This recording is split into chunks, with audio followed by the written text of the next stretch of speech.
morning and welcome to today's broadcast. We begin with a story that shakes the nation and marks a turning point in the fight for civil rights.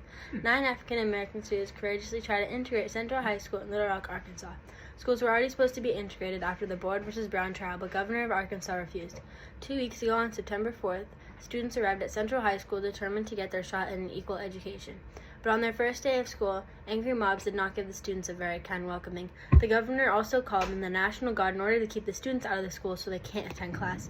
Now, just yesterday, President Eisenhower takes action and gives the students a shot at going to school safely. He called in the federal troops from the 101st Division to escort the students every day at school. Even with the protection of the students, they still have to deal with harassment, threats, and violence from their fellow students. Now let's go talk to one of the students attending Central High, and let's see their take on the whole situation. Hello, what is your name? My name is Elizabeth Eckford. Back on September 4th, when you first tried to go to school, how was the experience? I will never forget that morning because I did not know that we were supposed to meet to walk into school together because my parents did not have a phone to communicate with them. So I was walking up to the school and I saw the guard and thought it was there to help me, but it was blocking my entrance instead. Then the mob gathered around you, didn't it? How did that feel? It was so scary. I felt claustrophobic because I was being yelled at and people were throwing threats at me left and right. I felt like running home, but I stayed calm and kept walking.